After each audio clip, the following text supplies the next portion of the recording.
Okay, y'all, 10 minutes has elapsed. I mean, if you're not here already, you can still go. Seriously, 1 hours. Camera's looking good. Hat is on head as usual. And if we switch to, not that scene, hey, that works. Hey, proving that my camera works too. Awesome. All right, I think that's good. Yep, here we go. All right, what's going on, everybody? My name is Zach. This is I Don't Know Entertainment, depending on where you're coming from, which is, I mean, if you're watching the stream, I guess where I post stuff. Anyway, happy Friday. Hope it's going great for you guys. We are continuing work on the 90s RPG. Let me bring up my Notion thing so you can see what we've been working on. So, anyone who hasn't seen it yet, or you're watching this VOD in the future, or sometime in the distant future, and for some reason this is in a time capsule, this is what the 2020s were like. So anyway, I'm making a point-and-click turn-based RPG set in a 90s computer where you have to defeat a super virus that's infected the computer. And we have been working on a whole bunch of stuff. Quick recap of what we've done since yesterday, actually, or really this week in its entirety. We've done a lot. We have a point-and-click system you can see here. We have a camera controller that allows us to zoom in and out, which I'm pretty happy with how that turned out. Maybe I'll have like a little rotation thing or better way to scroll in and out here because it's kind of slow, but that's actually pretty easy to fix. We have an interaction system that I've created here that allows us to right-click on object and brings up a little pop-up menu, which is neat. But yeah, not bad, honestly, just for the last couple of days of dev. So, first things first, what I want to do is I want to... I completely lost my train of thought. I got my water today, though, so we don't have to do a big water break like we usually do. Yeah, so the first thing I wanted to do today... Oh, yeah, was just mess around with the nav cursor that I have here. Because this is fine as is, it's just it spawns... Or whenever we use the nav cursor, it does deform to whatever... Wow, that was loud! Okay, it deforms to whatever mesh that we... I'm thinking about getting a new webcam soon that like actually can track me, because I move around a lot when I'm doing this stuff. But basically what we want to do is we just want to figure out how the decal works and what it can draw on, and that's the big thing. There we go. So this will only be projected on all visual layers. So what we want to do is see how that works exactly. So we have our nav cursor here. Let's go over to our sandbox level here and just see where that would be. I'm assuming be whatever the mesh instance would be. So that's cool. Visibility range, visual instance 3D. This is where it exists on, right? Yeah. Okay. Cool. So, I think if I remember how to do this correctly, yeah, you can press shift to collapse something and shift to expand it. So what we need to do is go through every mesh instance here inside the level and just make sure that it is set to be the correct visual instance for our cursor. So we're going to set all of these to just also exist on visual instance 3D too. And if that is correct, and I go over to our nav cursor here and say it only exists on layer 2, like that, then we run the game. Sweet. Okay. Made a mistake. So it's good for everything that can actually be walked on, except for those cubes right there, so that's easy to fix again. Let's just make sure that all these cubes here... So we want... Well, first off, I can probably just do this and rename this guy to platform 4. This will be big block, and this one will be ramp. There we go. So now what we can do is we can take all the other ones, like the ground is fine, this needs to exist on that, ramp and that needs to exist on that, but these other ones right here, all these platform bits and bobs, they need to be not included on what the player's cursor can project on. So we're going to tweak these all off layer 2. And now if this does what I hope it does, I can just click right here and no. Okay, cool. Oh. We're kind of getting somewhere.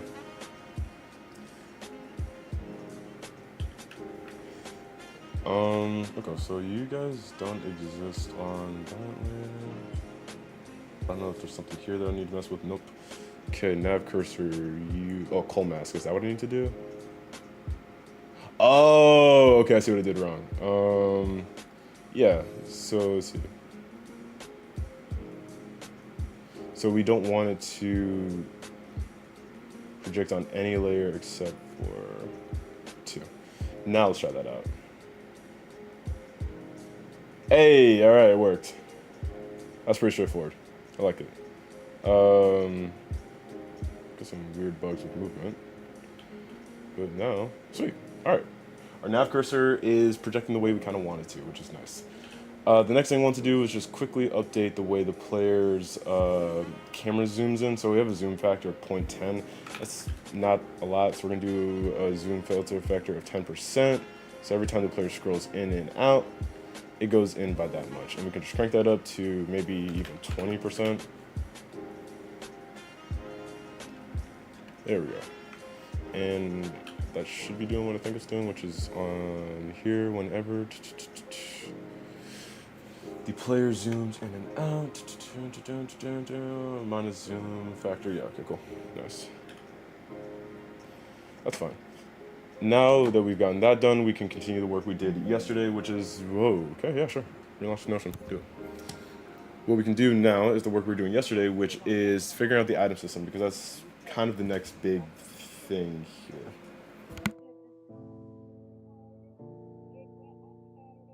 All right, so first thing to do, this is my shit. It's like you guys can't see water, or you can't see the water on my face, but I can feel it. It's like weird, it's a weird texture thing. Anyway, you guys don't know how weird my brain is. So we have this data structure system, which is cool.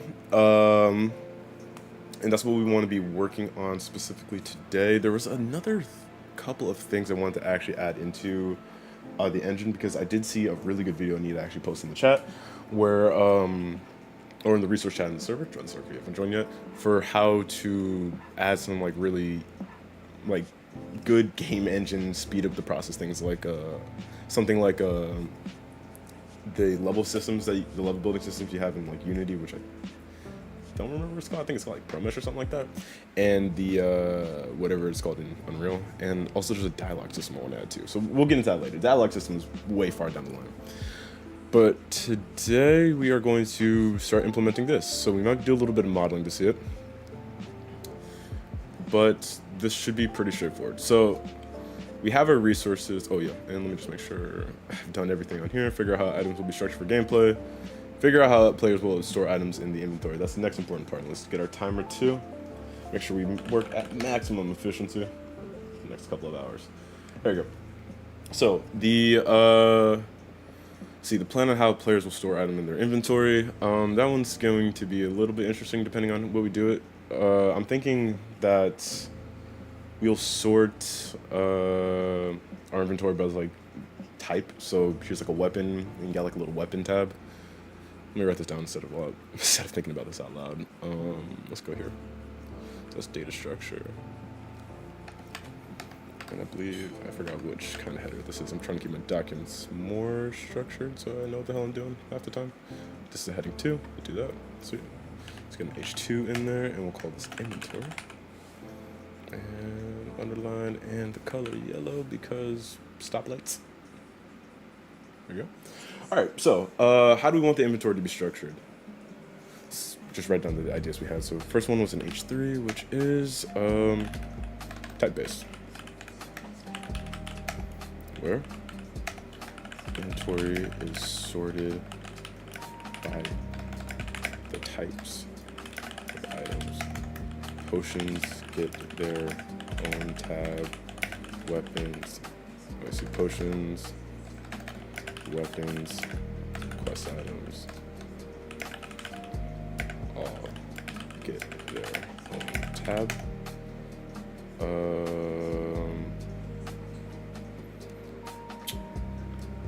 Player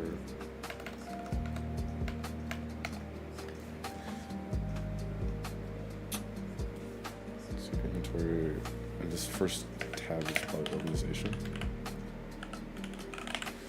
So So we have a type-based organization. We could have just like, let's see, makes the inventory a lot more organized. Requires more UI setup. So that's the one bad thing. We'd have to create a lot more UI. The next thing we could do is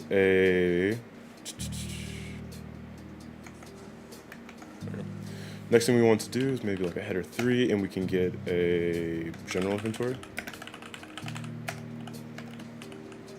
Similar to Terraria and Minecraft. Can be sorted by type if the player collects a lot of items, a lot more code, let's see, more complex programmatically. I knew I was not going to spell that right. That's not even a word, too. Code-wise. Terms of sorting. I would like to avoid using drag and drop for this, if possible. I hate coding drag and drop stuff. So that's my other idea, and see if we can get a third one. Do we even need a third one? That's a real question. Why did I put such a gap in between? There we go. So the last thing to make, or the last inventory possible we have is, I guess kind of like, if you guys know a game called like Crashlands, we could be using that.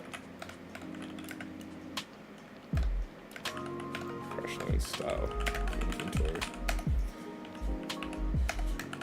Infinite until you need something. Good for crafting. Nightmare for, I guess, gear management.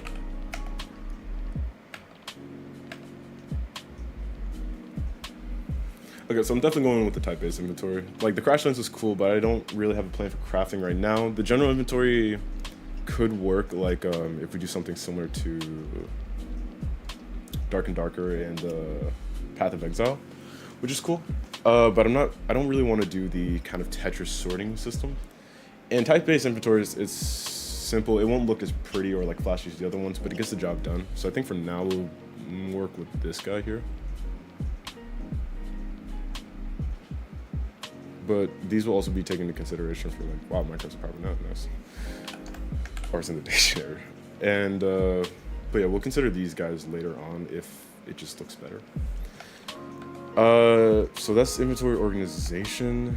And now the next thing we have to do is think about how inventory function. And this one is going to be relatively straightforward, or not really straightforward, more just like it's only going to have to do one thing, which is keep track of what we have, dropping items, or having the functionality for dropping items, and having the proper UI for using items. You can't see the fingers I'm doing. What if I like move my chair up? There we go. Awesome. All right, so this one is not sure how we just need to add the functionalities that we need to have. So header 3, picking up stuff. So what's gonna,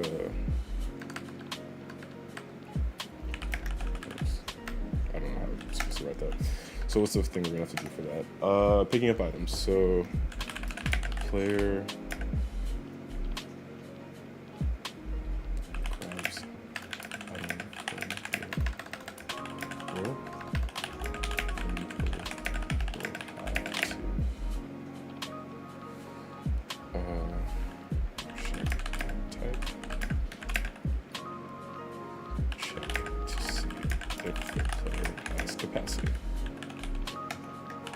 Player doesn't have capacity, a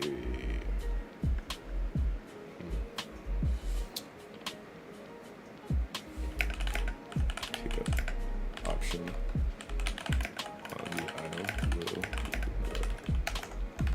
different ring. This requires an inventory capacity check on interact rather than pickup. So that's one thing to consider. The player does have capacity.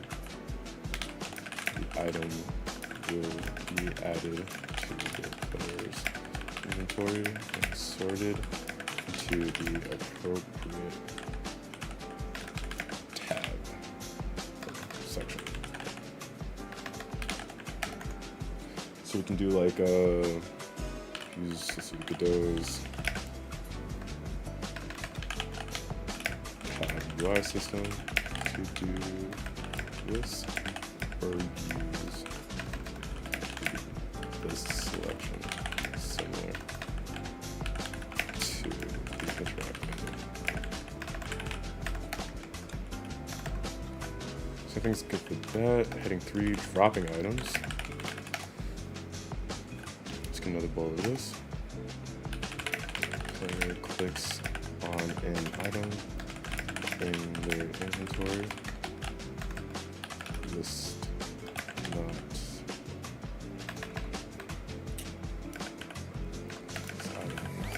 slots.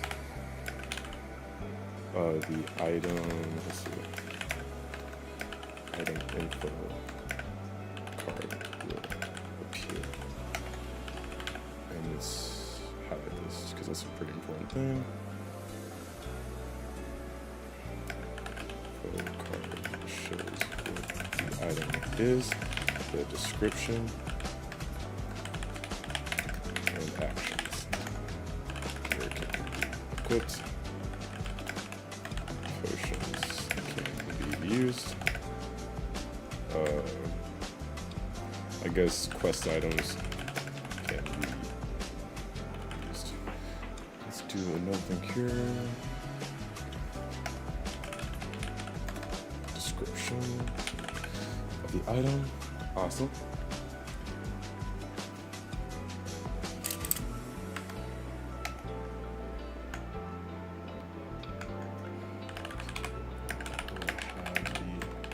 Option to drop the item in world.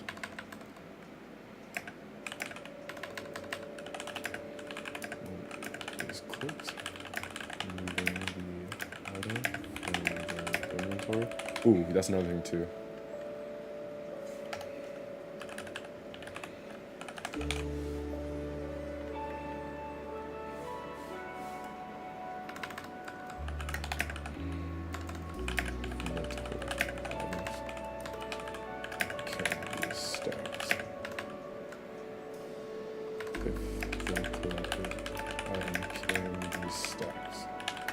Here we go.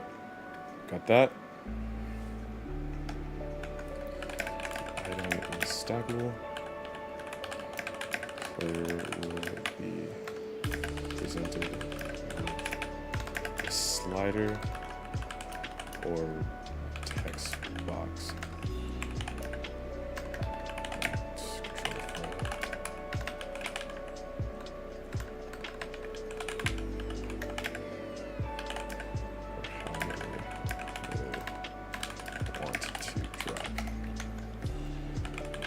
Will be removed from inventory and spawn in the world as an item objects. Nice.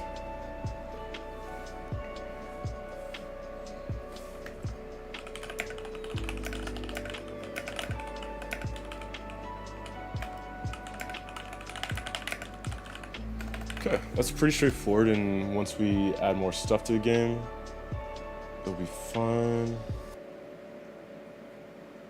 Yep, we got that. And what's the last thing? Quick design, finish line, lots of details, help there's around. Okay, cool. Nice, that's technically done. Sweet. Now we can add more stuff to the sprint because we are finished 4 days early. All right, yeah, we're doing a lot in 3 days. So what do we need to do? We need to implement inventory components.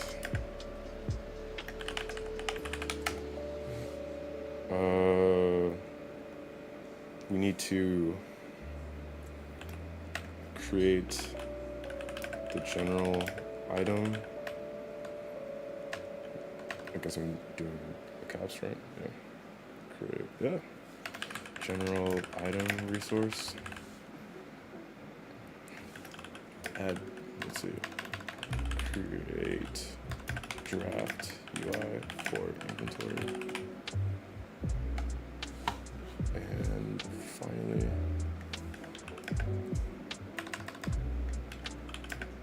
I guess the drag. Oh, nope, don't do that. The within the inventory component here, we will have the drop and pickup functionality, so we'll include that in there. So we need to create the general item resource, and then these are kind of intertwined in what they have to do.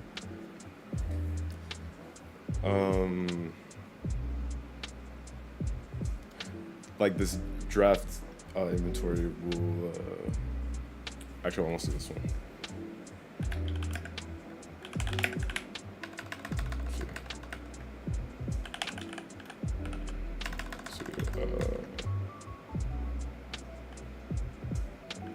Link the component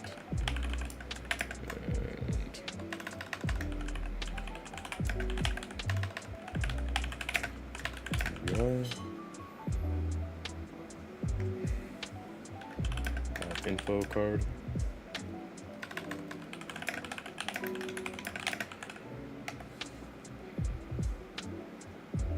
Well, we can probably come out these.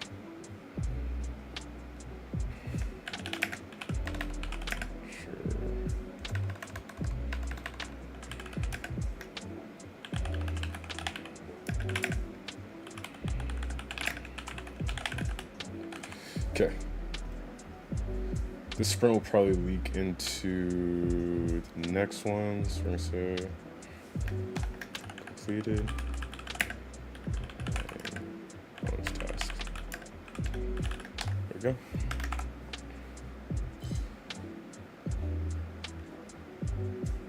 So sweet. I expected that to take a week. It did not. We can get a lot more stuff done. So create a general item resource. Let's get an icon for this. Item. What do we got for that? Nope. Maybe. Can I get like a spreadsheet? Document. Okay. Let's get that. Inventory component. Let's get the box in there. Draft UI for that. Let's get a paint. Let's get a pencil. Or draw. Let's see what we got for that.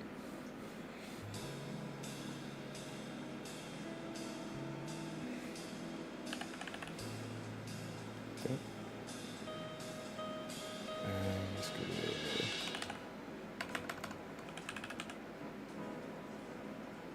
Cool. There we go. All right. So general item resource assigned to me because I'm the only one here working on it. This is due technically the 21st. And beyond with extra. So what does this need? I need a to-do list for this. Create general item resource. Create a resource. Keep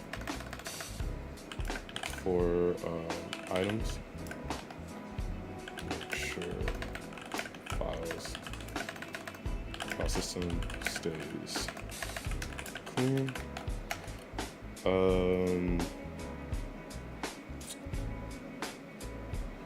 Add logic. Oh, forgot to turn my phone into work mode.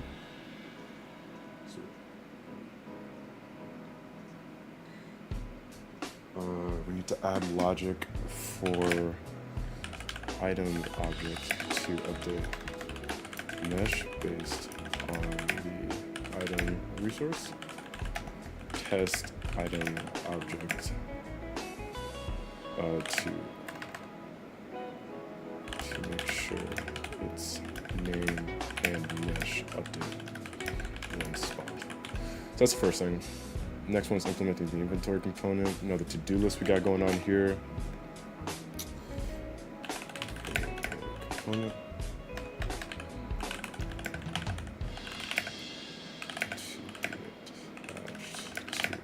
Oh, you know what? Here's another thing I was thinking of. We need to consider the fact that we have something like chess in the game, where that's actually a really good thing to make a note of.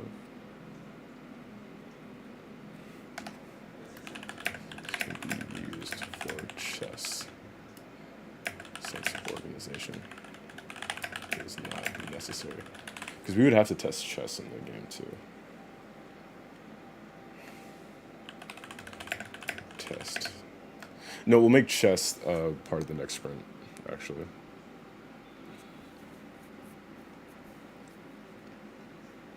Yeah.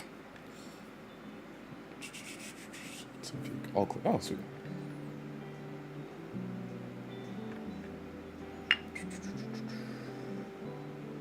We're gonna just put that. We're gonna just put that. We're gonna just put next sprint.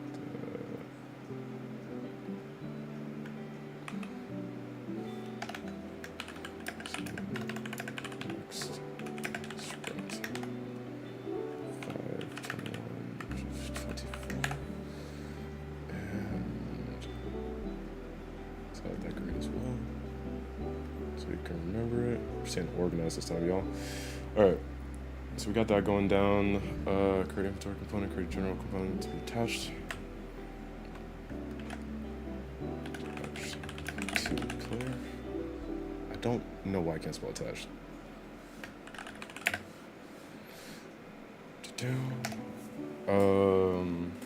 What else we need to do?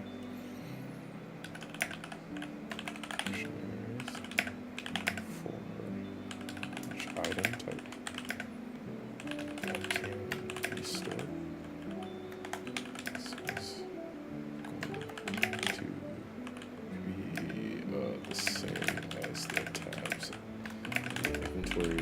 UI. Add logic for picking up and dropping items. Objects spawn when necessary.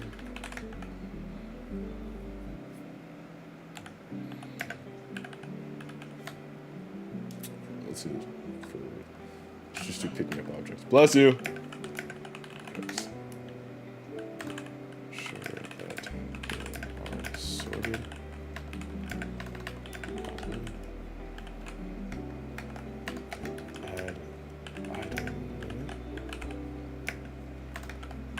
Based on amount of entries in dictionary, not the amounts of items in total. That's stack limit for items. So this one's going to be interesting too, because if we're doing like a generalized system, and we have, I don't know if you can have a dictionary with 2 entries in it, actually, of the same type. We could actually just quickly test that out. Where, let's see. What's this? This is the point of the camera. Just get a quick test. Error test. I don't know if you can't typecast dictionaries. Right. Let's go to, and we got like, egg. 1. Oops.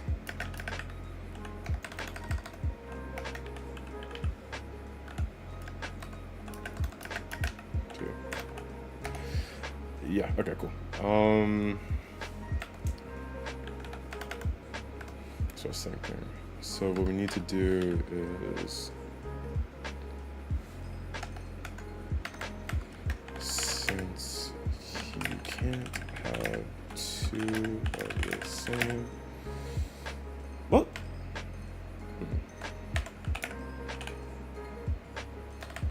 Play if necessary.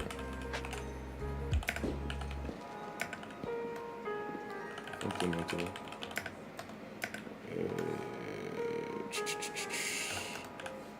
Implemented a naming convention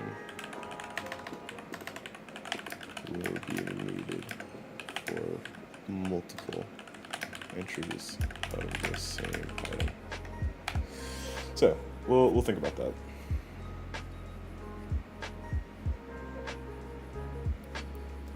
And we'll put that as like a little.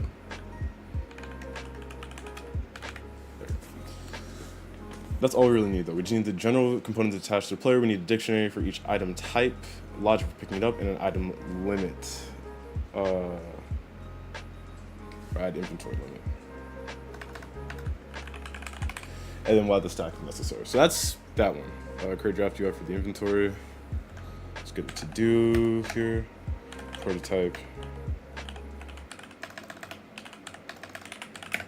Inventory in Figma to get an idea of how it should look. Bare bones. New details. Create UI in Godot. You just spend 40 minutes just typing a document. That's game development, though. Create UI in Godot. Excuse me. Making sure to keep resolution in mind. Add logic for inventory UI to pop up. Pause game if necessary. Cool. Link inventory UI and component. To do. Create item info card for create item info card section. Item name, icon, created. Mesh view. Description. Options for dropping.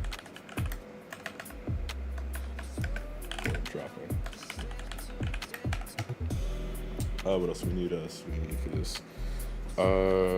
Add slider for dropping stacked items. Spawn item in world if dropped. Moves from data-based inventory. UI updates visually. Cool. And then finally, testing and collecting drops to do. Make sure everything works and iron out.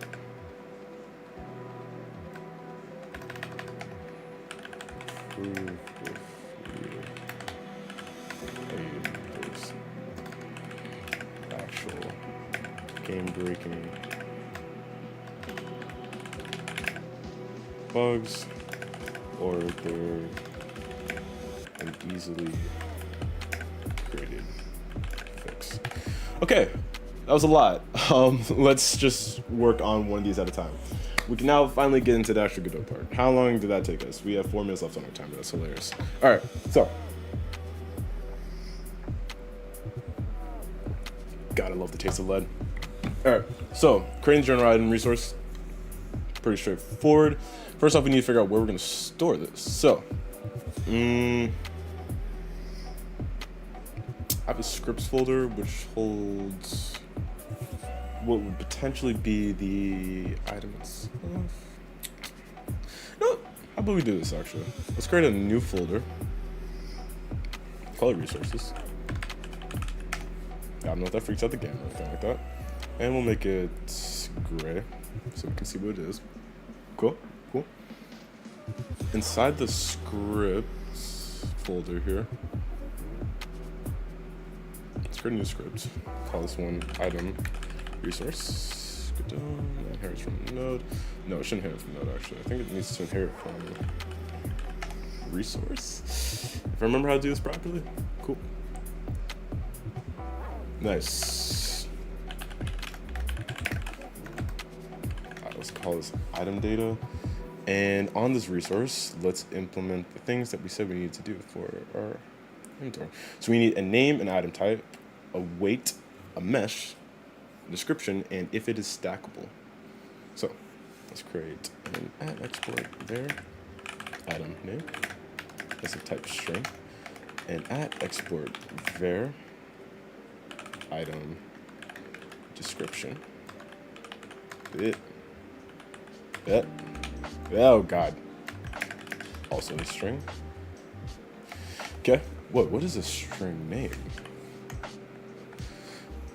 Built-in type for unique strings. String names are immutable strings designed for general purpose representation of unique names. Let's call string two string names with the same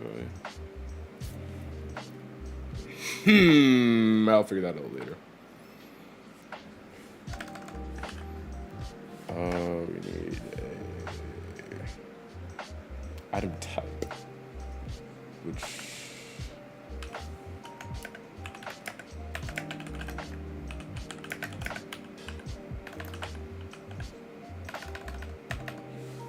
see if we can just, if that's an option, so we could do lit.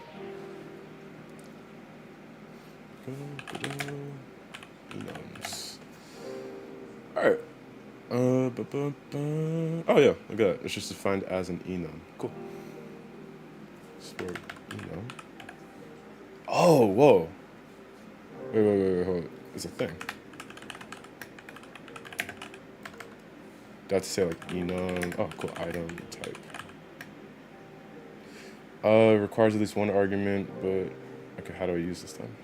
Export enum. Oh, okay.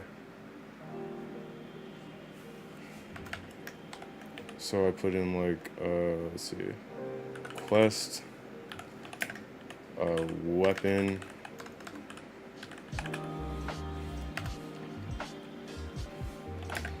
armor, and like potion. And then, wait, what's the last thing I have to do? Var.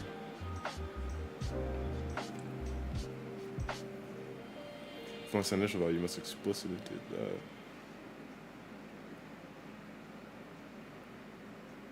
that. Okay. So I don't want to do all that, but what I do want to do is, I guess, set to do that. If you want to use GDScript enum, wait, hold on. Export enums is a numerator list. Is there any benefit to using either or? If you want to use named GDScript enums, what's that? Okay, so I can create one, or I could just like have this as is.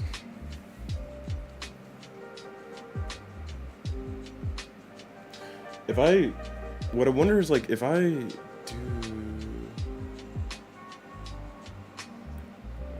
Oh, I'm wondering if I can just say like, hey, we have that, and then we can just grab the string out of it. So if we have this right here, wherever I just put it, dude. Item resource, here we go. I don't need item object anymore. We don't need this interacting menu. Where item type string is equal to quest. Okay. I don't know how I feel about how this is set up, because I might do this. This is either going to be in a match statement. Well, if I do this in a match statement, it'll just check a string. I don't know if it's checking a string or enum is faster. It'll really just be depending on how this works. Can if this becomes a performance issue, try let's see, GDScript enum on auto load instead, because that might be better, because I don't know how this is working. So we have the item name, the item script, or item description, the item type. We need a mesh, which is out of export, var item mesh, and I don't know what this will take, actually, as an argument. It might take an array mesh because it's coming from like an import. So we'll test it out. We'll make like a couple of items on stream today just to see what it looks like.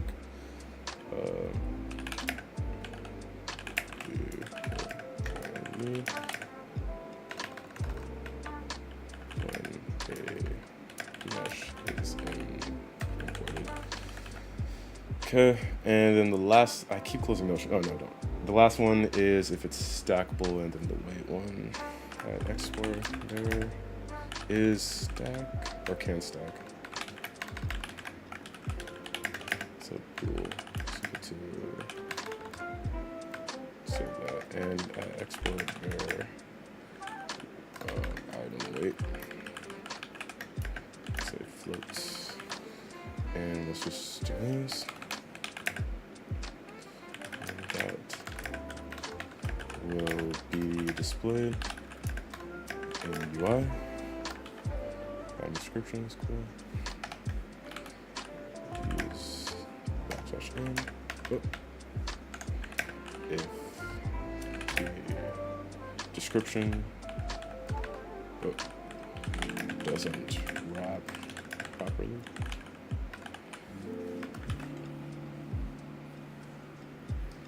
let's get this right here.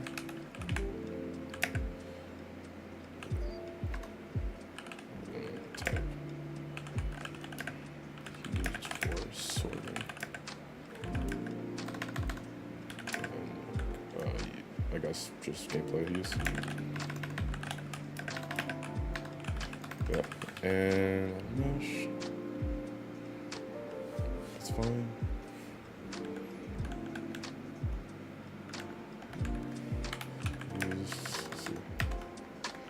Used for sorting in the inventory.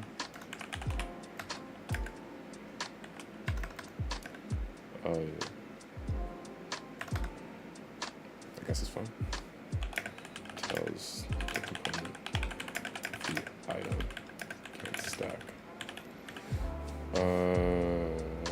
Final one. Weight of the item. Only change the weights is needed for gameplay. Cool. Let's do that. We have all our stuff, and let's just save it. Back up the project. Fixed move cursor and added item resource. Made the move cursor decal only projects on the ground. Visual layer 2. And added script for the item resource. Sweet. Okay, that's our project backed up. Let's take, of course, the usual 5-minute break in between little dev sessions we got going here. I got the base today. Since it's a short scale base, this base is named Short King. It's for all the short homies out there. You matter, and you're gonna live longer. Which is a natural scientific fact. I found out recently. So, Short King's up.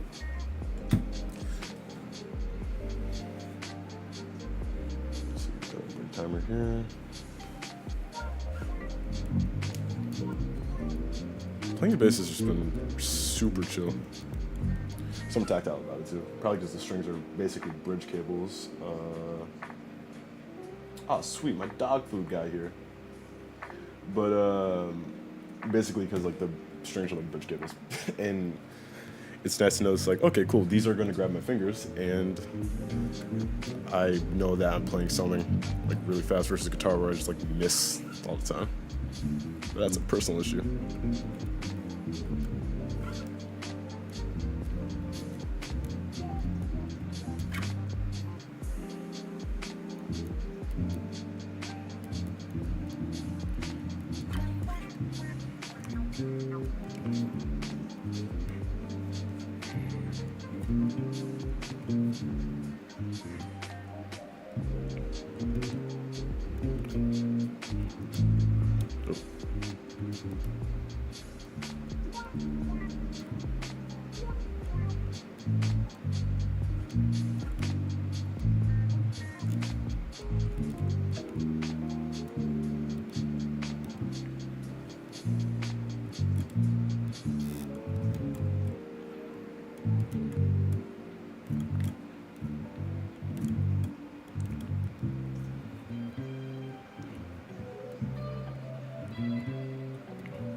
This is a song. That's a song my little brother showed me earlier. It's called "Colors." It's by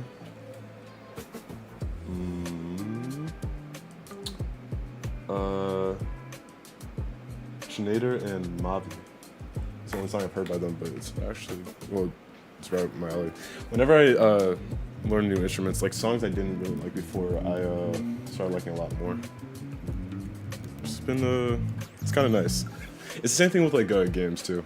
Like, again, I'm not a huge strategy game fan, and that's why I don't know, I'm making one, and kind of forces me to get out of my comfort zone. Like, just does make me want to play Pit People again, because I haven't played that in a very long time.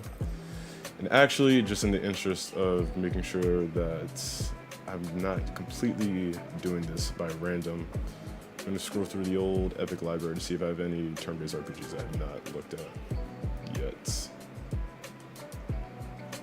Which is perfect for both killing the fidelity of the stream,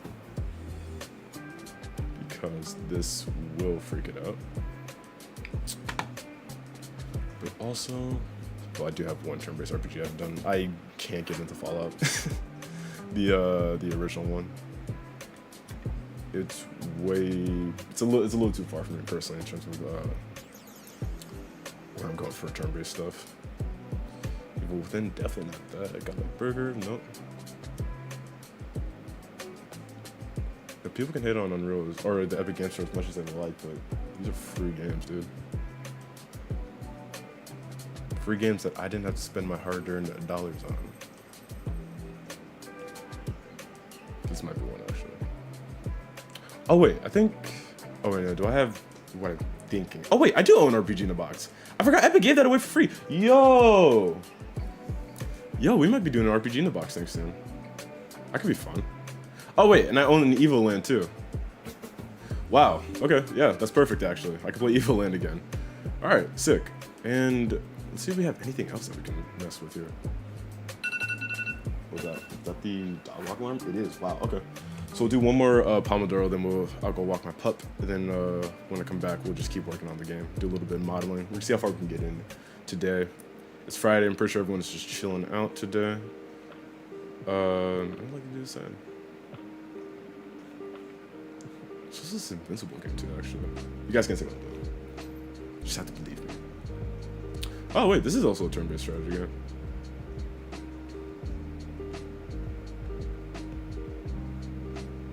Is this classes? Comic book combat. Alright, cool. Grabbing it. I don't think I can play this on stream, especially since I try to keep at least a good chunk of the content I show on here to not be super provocative in any way. Or at least now I am. Also be kind of like a safe space for everyone. And I think that's all I got. There is one game that I wanted oh wait, dude, I own an Undertale too. Wait, that's a perfect example of something I should share. All right, cool. There's a lot of stuff, and I haven't even played Undertale. I've watched gameplay of it, which kind of bums me out because now I know what's gonna happen. But there was this game I was following for a while, and actually, I will switch over here so you guys can see it. Athenian Rhapsody. So I was following this dude on TikTok for a while, and he went from, I think he started off as a mailman, and he just like started making this game for a while, and do put a lot of work into it. And he has this like really unique mechanic where like you get this thing which is like a Rhapsody. I can't say that word.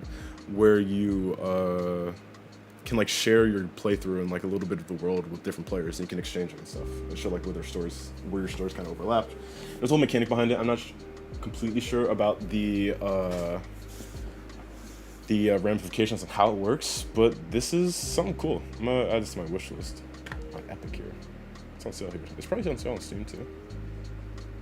Yeah, we'll check it out. This is wait, CPU virtually anything. I love that. All right, I wonder if you could. I wonder if that's customized or they just make that happen. All right, whatever. We're going back to it. So we created our resource documents.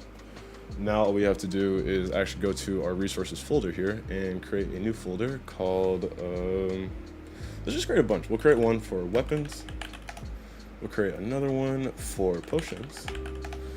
Create another one for quest items, and we'll create another one for armor. And in each of these, let's go with the quest items to start with. We're going to create a new resource, which I can then take. Oh boy, where is it? Oh no, where's the thing? Did I not make it? Oh wait, there it is. Alright, cool. Just make sure it's under resource. Perfect. That's scary. Awesome. So this new item data resource, we will call this one key, or call this one dungeon key. TRS. All right. So we got that. Can stack. Nope. Type. There it is. Sweet. Item mesh. We'll add that. Call this one. Let's see. Dungeon key. The item description. Box something scary. This. Little this action right here. There we go. Alright, it's a quest item. It can't stack. Item weight 0 is fine. Awesome. So that's a quest item. Let's add a weapon. Oh wait, and I can for how you can favorite stuff. There we go. Create an item data. And this will be under resources weapons. We'll call this one Super Sword. The item name. What it does.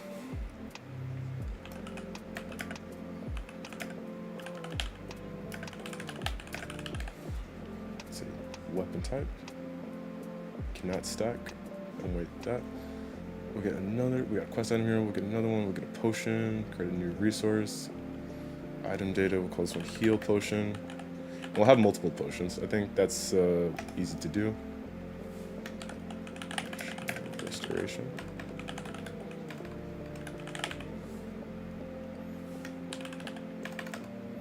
Healing. Oh, you know what? And for different items, we're gonna have different like parts for how they work.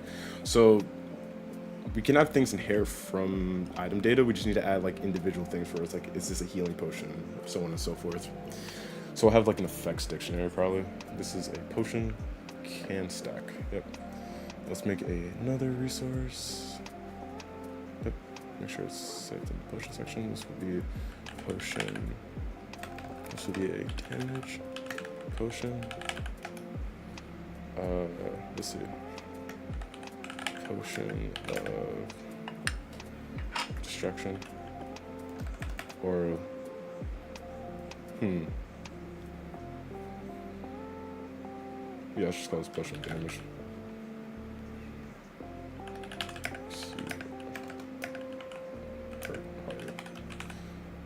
It's a potion. It can't stack. Cool. So we got question, we got weapon, we got armor.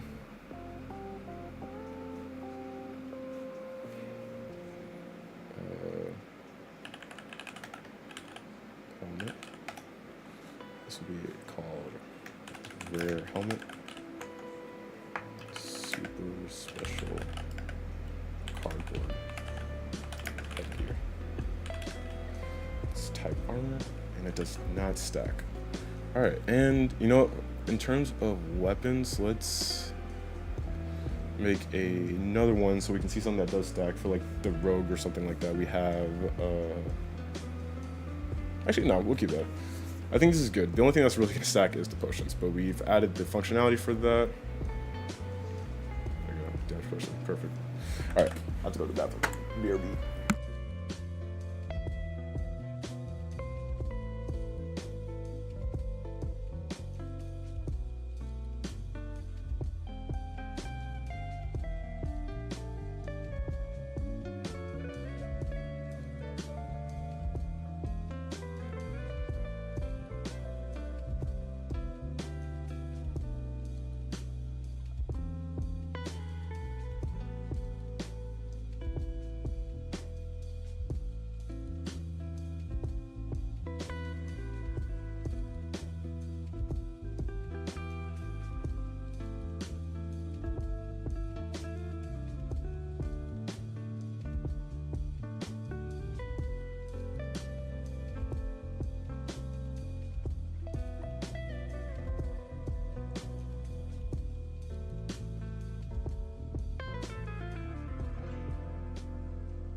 Okay, we're back at it. Mic unmuted, timer started, devs been going. Alright, so now that we have all of that set up, we should be good to go. Once we do like the next bits and pieces, we create an item resource. Added logic for item object to update mesh based on item resource, and then test item to make sure. Okay, cool. So I guess for this portion we can go into Blender for a bit. Just backing up. Yeah, see, this is what I was talking about, where it's like easy to hack, because if I store all this in the save file, you can just pretty easily read what this does and you can mess with the stats of it. Don't do that. That's one cheat. Let's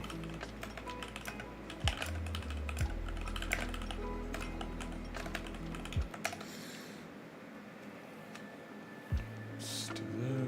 Address code. Now we can open up Blender real quick and just model our character stuff. So our character is like 6 feet tall, I think, because that is the default. And I forgot how big that is in terms of centimeters. What's that? That's 2 meters, and there's 100 meters in the centimeter. Wait, no, there's 100 centimeters in the meter. Okay, there we go. So it's 200 meters. There we go. Man, I need to do math more often. Yeah, I said it's a centimeters. There we go. At least we know where we're at. Okay, so let's just model each thing. The first thing I'm going to do is just model our potion, which should be pretty straightforward. I think actually cylinder might be the best thing for this. 100 centimeters is our meter. We don't want it to be that. We want it to be significantly less. Hey, Eva69, welcome to the stream. How you doing today? We are chilling, making some models right now. I'm working on like a potion bottle, figuring out how to do that.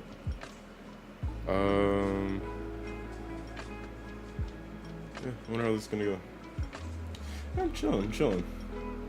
Just trying to figure out how to do what I'm about to do, which should be pretty straightforward actually. So it's like, if it's that, be 2.75?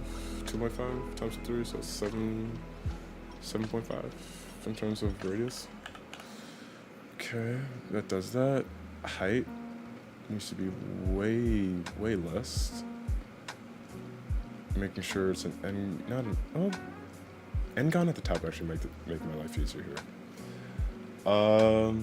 Yeah, we're modeling a potion bottle right now. We're just gonna model a couple of quick things. 16 is still kind of tall for this. Well, we should make it like 7.5 probably. So it's like a kind of perfect at that. There we go. And we can just adjust it as we go. I think that's good. Oh, wait, how do I forgot how to bring up the menu back if you do that. Should restore what we had before though. Which is a lot, we don't need that much. We're gonna go 16 for the detail, perfect. Now what we can do is we can go into our edit mode, bring in an edge loop, bevel it a couple times to kind of give us our rounding for it, like that, sweet. Get to the top, or actually, do that, do this, get proportional editing on, and scale it based on the size of our proportional edit. There we go. Okay, so, oh yeah, I forgot that's how proportional editing works. Okay, so we want to get these middle sections, then we want to scale it up, and we want to scale it like, not so much like that. We're gonna figure this out. It would be probably easier if I just took a sphere and did that, but I did not do that. So we're going to extend this. We're going to insert a face actually. Do this little effect right here. And actually we'll do it for both sides. Insert a face. You get to about that size, and you down here get to about that size. Cool, making sure that happens. Nice, maybe expand that just a little bit. Turn up proportional editing. Extrude that guy up so we can get the bottleneck. Take this guy, move it down to about here so we can get that. Then take this size here and scale. Turn on over proportional editing as the scale. And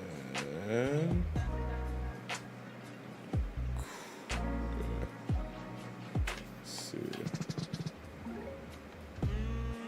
about there. Take another edge loop right here. Scale that guy out. Okay, let's do here. Need to add a little edge loop there. Move it up. Not proportional editing though. Take you. Alt Z so I can select multiple of you. Like that. Alt Z again. Like that. Dude, alright. There we go. Alt Z. The amount of Blender stuff I've forgotten is embarrassing. Make sure that our object is selected. I don't know what I just did. How's my day? Oh, it's been pretty good. It's really just started actually. It's only noon here. Yeah, no, I just chilled out, got ready, planned out what I was gonna do for the stream today. Yeah, no, just oh, I turned off the, what's the hotkey for this? Shift Alt Z. Oh, cool. Didn't know you could do that. Do that. Select the faces. Hey, how about you? What you been up to today?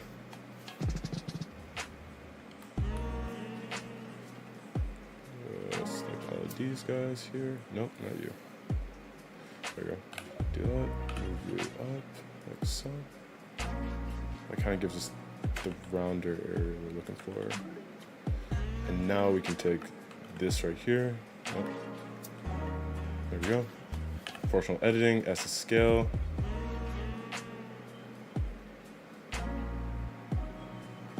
And that's about as good as that's gonna get, I think, for now. And maybe I'll like take this edge and bevel it. Oh, cool. Nice. Putting way more effort into this than I should, realistically, right now. I don't know, modeling's fun. Some more details in here. Decrease the amount of bevel. There we go. Oh, there we go. There we go. Cool, I like that. And we'll take this bottom part right here. Go to face mode right there. And then we'll insert another one and move it down. Turn off proportional editing, moves you down. There you go. Not bad. And for the top part, we will do this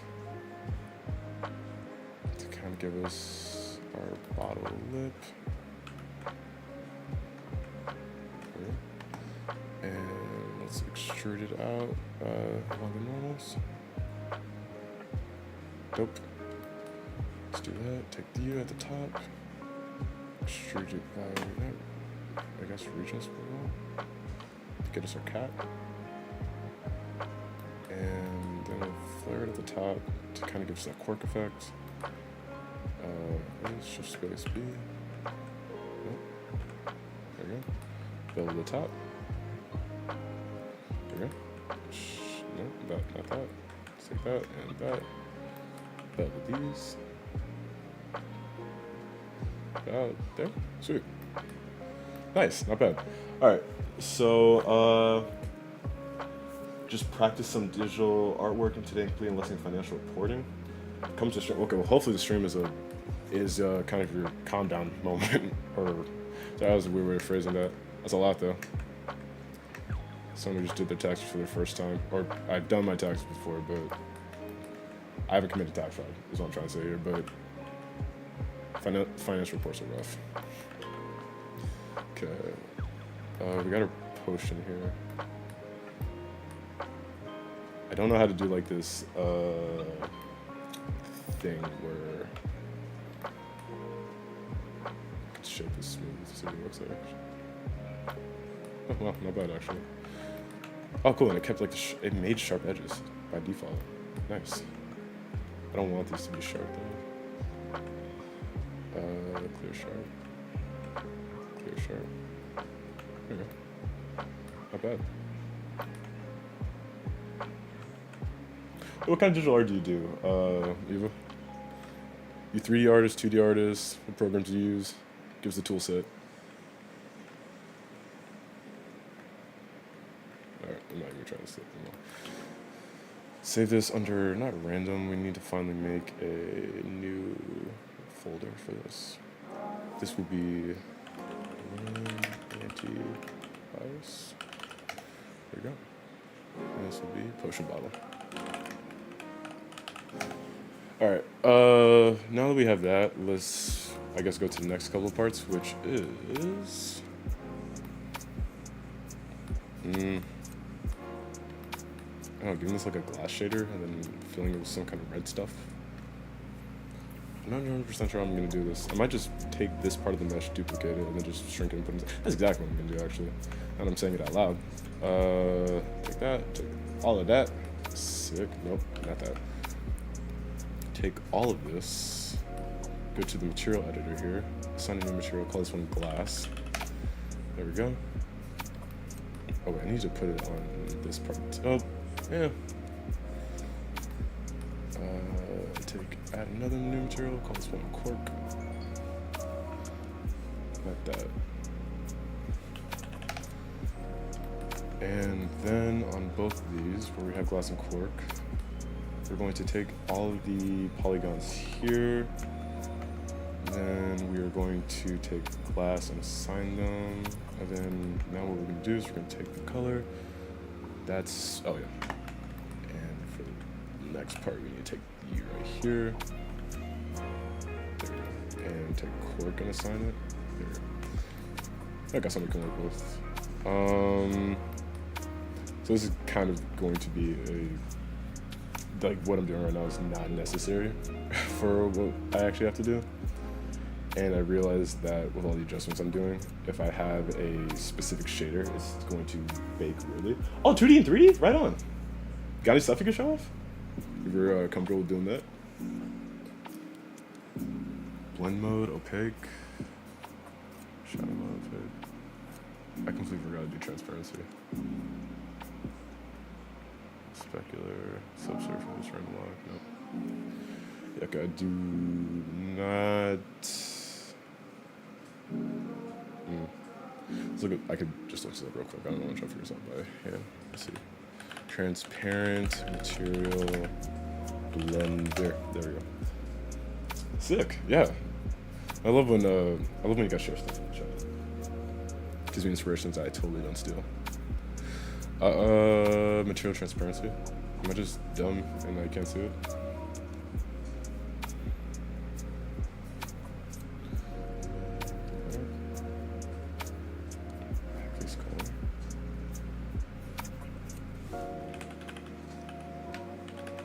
Oh, yeah. Wait, no, that's here. No, it's just straight on that one. Okay. Oh yeah, and I realize as I'm doing this that it might be weird when the actual mesh happens. Oh yeah, so there's a art chat in the Discord server, but if you're not comfortable sharing it publicly, yeah, you can share it you can send it to me on a DM. There is like a NSFW ban if it's that kind of art. Not like anything against anyone who does that, but it's just for the server itself. Because it's an all ages server. Let's get some cork color in here too. Yeah, about there. And yeah, I mean this kind of works. I could just blend this into one singular. I just need to have it be one singular mesh, and I can apply the materials on the individual one. For that, the glass. I like this blue. I just kind of want to get closer to about there. Actually, that's perfect. And I really, really want to make this transparent. Like now, I'm pretty determined to do it. Is it transmission? Oh no, I don't want to mess with the transmission on the core. I want to mess with it on.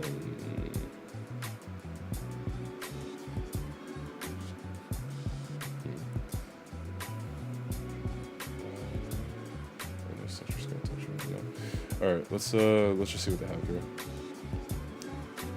All modes. Materials can be said to be transparent. Blender screws.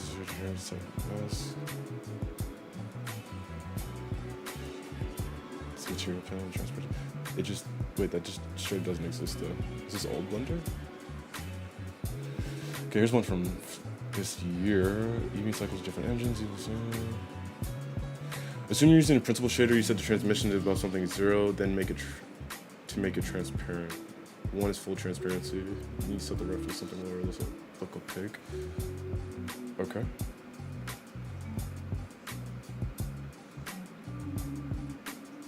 For glass.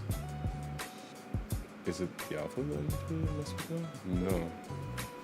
So it says 1 is fully transparent, no roughness. I want it to be opaque. Maybe metallic can't be there? No, we're still not getting anything there. We are using the principal shader, yep. One single layer is render. Alpha makes things invisible. 1 is invisible, so it's so different. Just cut out. So am I doing that?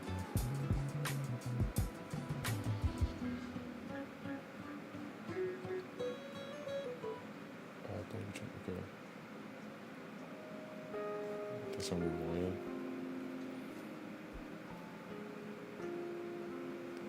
Okay. Let's see. 3D models.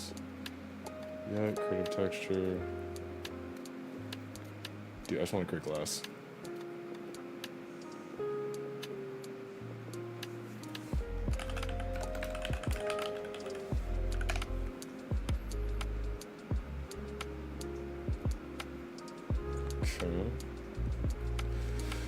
So I had a glass like shader mix. Okay.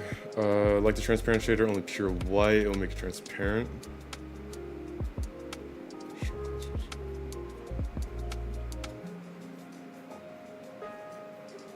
Is that just straight up in the shader graph? And I didn't unwrap this, so this is going to make this worse actually, probably because I didn't do that. Look at the glass. Just do that. Oh, translucent base deal. Wait, is that just like a straight up thing inside here and I just didn't see it? Oh, yeah, it is. Oh, dude. Seriously? Alright.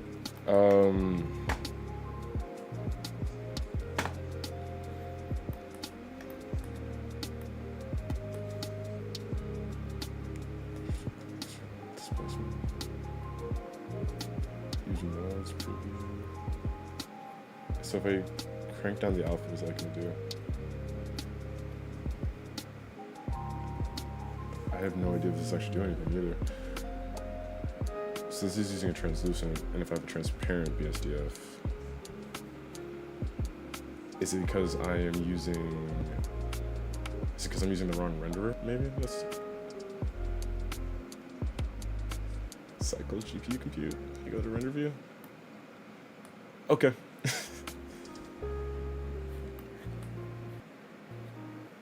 Maybe not that easy. I'm just trying to create like a stylized potion bottle. All right, for sure. I'll check it out in a second. Looking forward to what you got. Class BSD. Is that what I need? Like, what am I missing here that it's not working for me back this color? Blend mode opaque.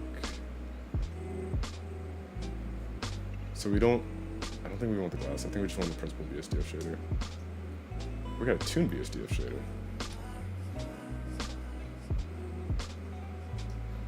What is this doing? Diffuse glossy.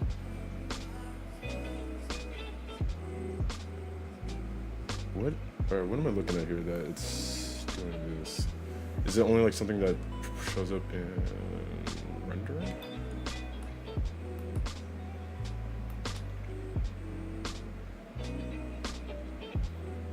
Okay, I'm wasting so much time doing this.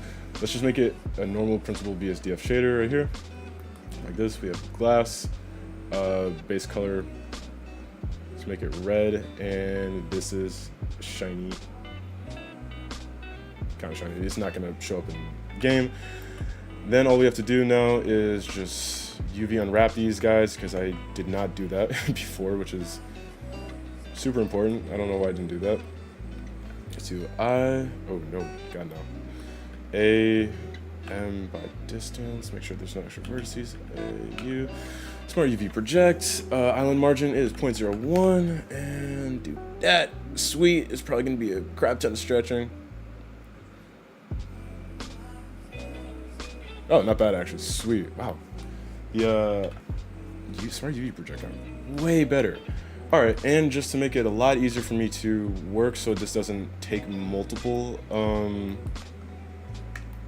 materials, I'm just gonna go here. I'm going to Alt Z, select all of these. Then I'm gonna go to texture pane, make sure I can only select what I want to select. Alt Z here, and should be missing textures. Alrighty.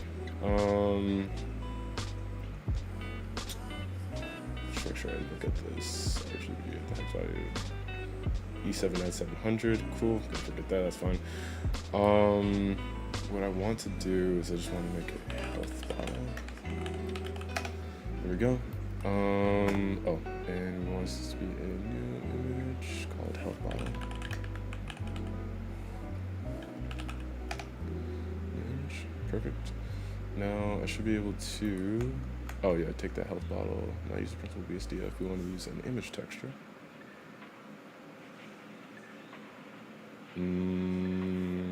Okay, or is the base color we want to switch to the image texture? It's the base color. There we go. And we want it to be health bottle. Perfect. There we go. Now we can work. Alrighty. Do I like the artwork? Here, let me finish painting this bottle and I'll check it out, because I want to at least import this over into Godot, test that out, see what we got going on there.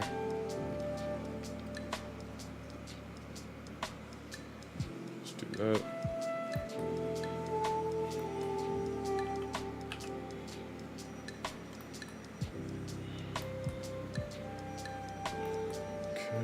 Good, sweet. Let me look at the rest of it. Alt Z, front facing. Do that. Perfect. Alt Z again. So just make sure we're only selecting what we need to select. Sweet. Now we can make it like that glass color we had before, or actually, it's red color because it's like a healing potion. And I could just paint bucket, right? Nope, because that's there we go. Perfect. Now that that's done, we can go over here, layout, check out what we got. Rad. Save it as heal bottle, and this will be a potion. Sweet. And let's save that and export that as a GLTF, making sure that our stuff is being included. So include selected objects, transform, y, yep. Data, don't include this other junk because this isn't animated. As long as that's all good, export the GLTF 2.0, sweet. Open up the file explorer, put that over here. Blah, blah, blah, looking at the projects, here, 3D art. Then if we go over to antivirus, open up the potion bottle, should just give us exactly what we've created. Nice, looks good too. There's some like weird seams that happen when you zoom out, but that should be fine. Cool. Let's bring this over into Godot. I have a meshes folder here that I have created. You can just drag and drop the potion bottle into there. Rad. We can go to our potion bottle, check it out. Meshes, material action. I forgot 100% on what I have to do here. I don't know if I have to individually import this as its own thing. Because depending on what this ends up being, this could be a huge pain. And I didn't apply my scene or my transforms, which is super important. All right. So I can just, if I click re-import, no, it's just gonna do that. It's just gonna be the push in GLB. Scene. I want to extract not the material, but I want to extract like the mesh data from it, which I'm not 100% sure how to do. The article is really amazing. I'm glad you like it. Let's see what we got here. Show meshes on UVs. Oh, what's this do? Oh, okay. Gotcha. Yeah, make a lot more sense. All right, so this is where we're gonna have to test things out. So for the heal potion, it takes an item mesh. Let's see if we can. No, I cannot quick load that. Okay. It's perfect timing too. All right. Let's just.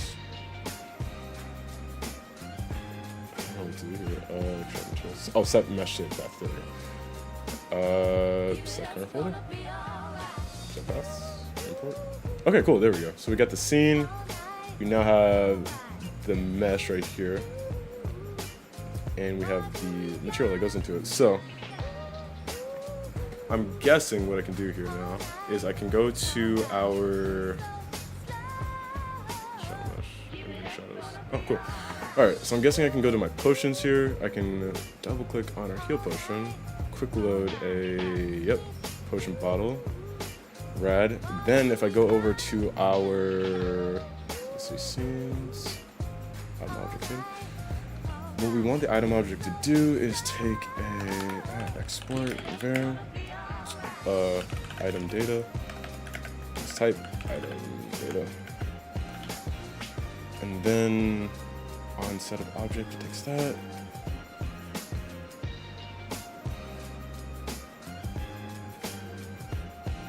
I hope this works. Because what's going to have to happen is if we take an array mesh here, it has to just... It has to take something specific for it to work. So I'm assuming if we quick load that, right, it's going to have a surface right here. And I'm gonna say surface 0 is what we're gonna have to treat as that. Okay, almost done here. Let's get the put the black color back on the cap. No, we'll do that for the damage potion actually. That sounds good. Like we'll make it like green with a black cap. I want to save this. Save as this material. Wait, hold on. I'll take this material. Save. Okay. Let's save that to, not that, we want to save it to our meshes. Call this one objects, highlight. whatever this lo-fi track is hitting different. This is Midnight Swim by Brock Bergen. Alright. Well, let me just quickly add this to the playlist. Alright, got it. Alright, so we got our saved material here. Right here. And now for our item mesh, where we have our potion bottle, what I want to do is I want to say like, hey, for surface 0, which is what we're going to have to access for this name, I'm just assuming it's called that like via this property, then I can quick load. All right. So what I'm going to do is I'm going to take setup object. We are going to take if item data or if is instance valid item. Oh yeah, no, I can't do that. If item data equal null, return out because we don't want it to do anything if nothing exists. And then inside of it, what we need to do is we need to say, all right, cool. Item mesh dot mesh is equal to item data dot item mesh. Then we want to say the same thing for the highlight mesh dot mesh is equal to item data dot item mesh. And then we want to make the highlight mesh dot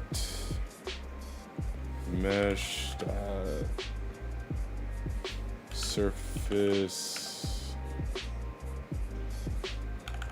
material surface index 0. And then the material would be export here, highlight material. It's going to be a material. I think standard material 3D is what it is.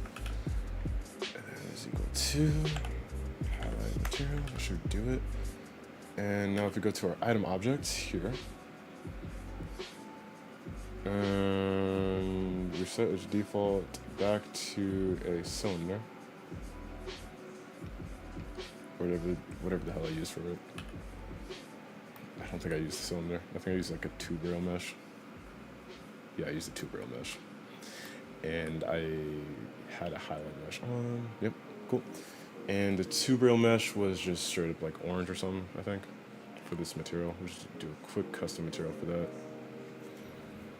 And we will do that and see if I save it to my swatch. I did. Sweet. Now what we need to do, oh yeah, same thing for highlight mesh too. Just make sure that this albedo is set to nice our swatch. So we just have to do is just make sure when the game loads, if the object does have item data, it will do that. So let's set that in ready, setup object. There we go. Now let's go over to our sandbox level here. Go back to our 3D, and for all these guys here, that item object, make sure the highlight mesh is not highlighted. Let's make you. Oh, whoops. Highlight material quick load needs to be that. Item data, nothing by default. So for you, though, specifically, we'll make you quick load the heal potion, and we'll do the same thing for you. Quick load, heal potion, run the game, see if we get a crash. We did not get a crash. Okay, we're getting somewhere. The item object, it did set up correctly, which is good.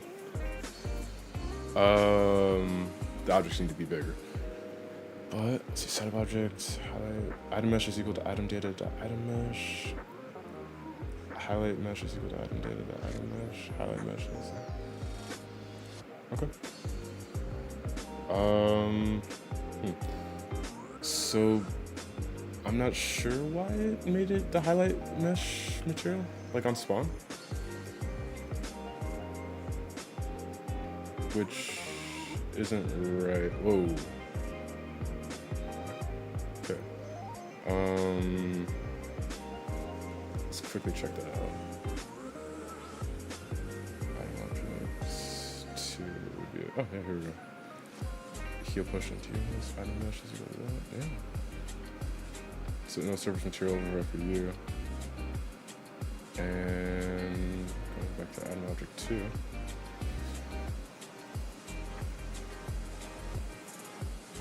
Oh, does that have to be? That's fine. So if we're going back to item object 2, the item mesh itself, you are the same.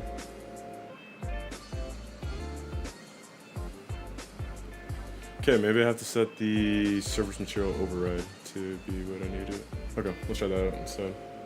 So instead of setting the surface material, we'll set the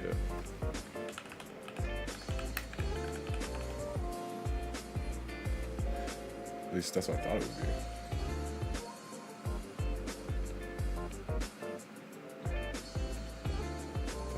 Surface material override.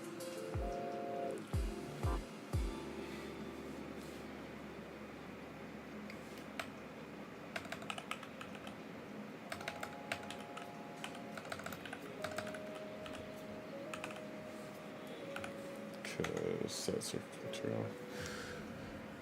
This returns the material measurement.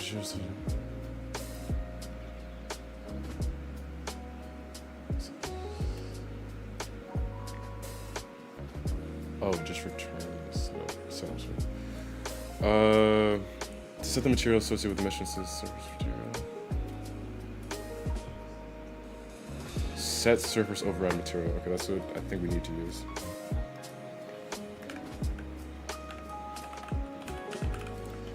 And that should just take 0 and be highlight material, I think. Yeah, I don't like that. Alright.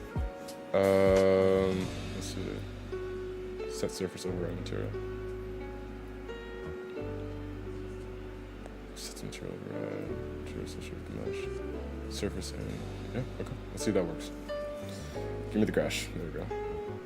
Set surface override material. Oops.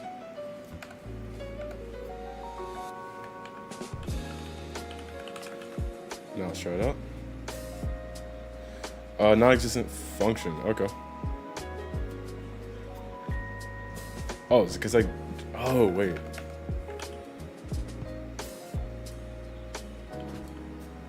Hey. Okay. Cool. Hey, it worked. Look at that. That's awesome.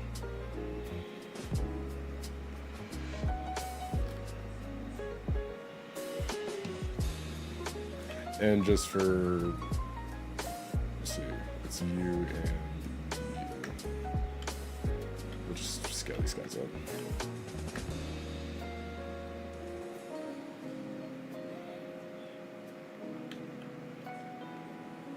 Oh, and super forgot because I scaled up the object itself. All right.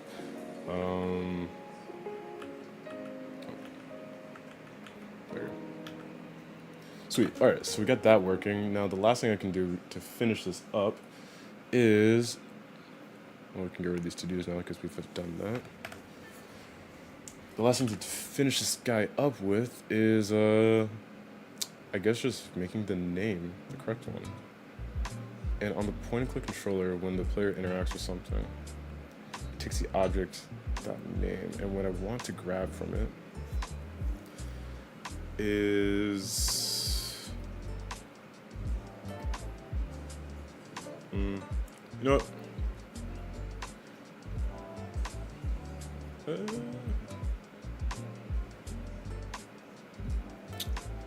Let's do this, because I need this anyway.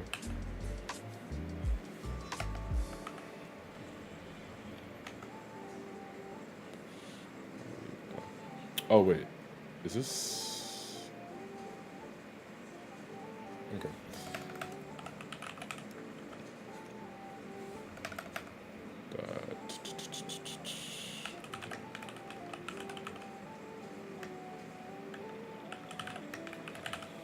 I think that's what I called it. Right? That seems right. Potions, heal potion. Name. Okay, engine, get ready to break. There we go. Invalid index, item resource, and cool. I could probably call it item data. I just forgot. There we go. Cool.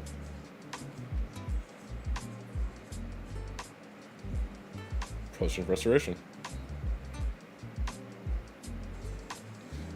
Okay.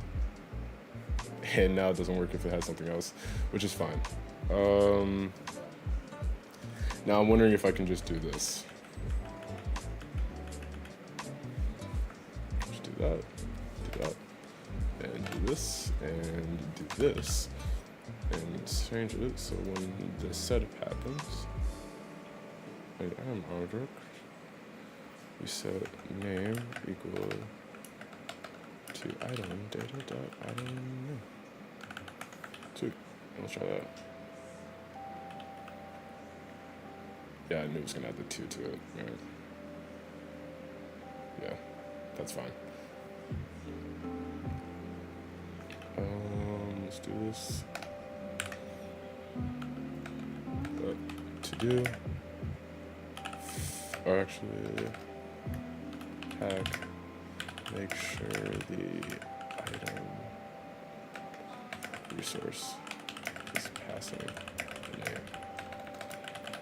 This adds a number.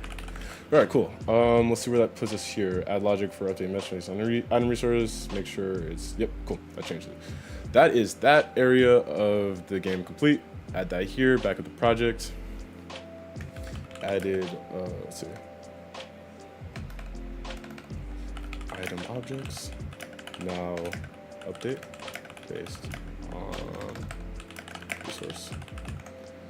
The item object mesh and name will now change based on the assigned item resource.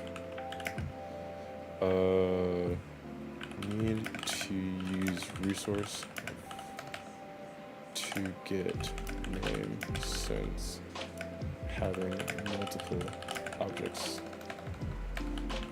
of the same name adds a number. Cool. All right, pushing that. Let's check out your art. Switch to face cam so we don't show. See what you put in the server. You DM'd it to me. Nice. See that? Okay.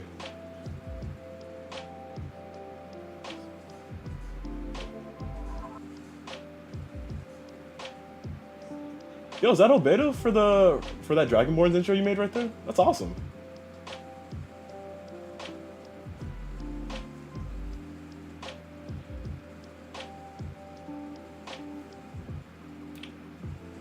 This is really cool stuff. I really like the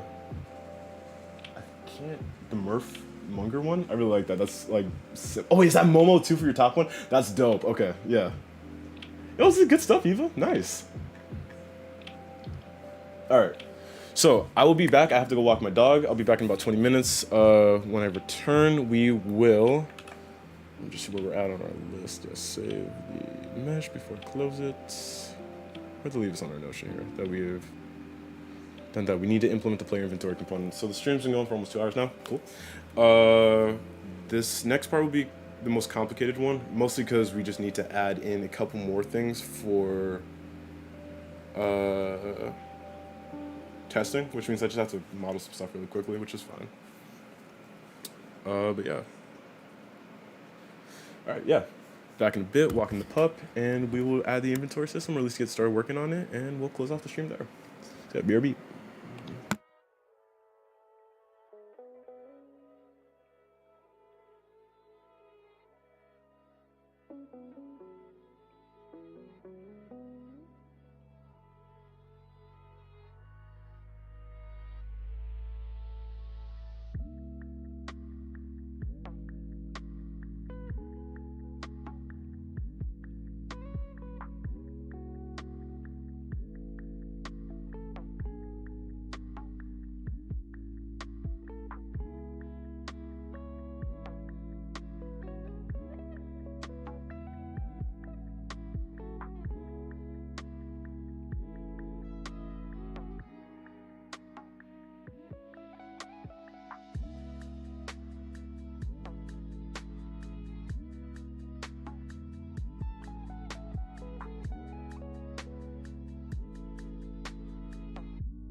There we go. All right, I'm back. Let's finish out strong by doing a couple of models for the remaining items that we're gonna need to test. We're gonna have to scale everything up, which is fine. But let's see. Keys are pretty easy to make. Swords are pretty easy to make. Helmet's gonna take some time. Either way, though, it's not gonna be too bad. First things first, though. Just want to see how much bigger the mesh should be for the potion in game, based on the size of our player. So I can actually do that by opening up this little. I can open my potion bottle scene that we created here, and we can just control a new cube and make it exactly 200 centimeters, and we can just shrink it down on the everything but the z-axis, so you can see where that kind of weird. See where that kind of falls next to our guy. Okay, that's why. So this potion is roughly about what the size of a potion should be, but in terms of what the mesh should be, it needs to be a lot bigger if we want to be able to see it in game. So I'm gonna make the potion about that. Delete our player ref here and just turn, let's see, let's reset its position to 0, 0, 0, and just control A, all of it. There we go. Save it. Make sure that the potion is selected. Oh yeah, and before I forget, let me add a little note on my sticky notes. Okay.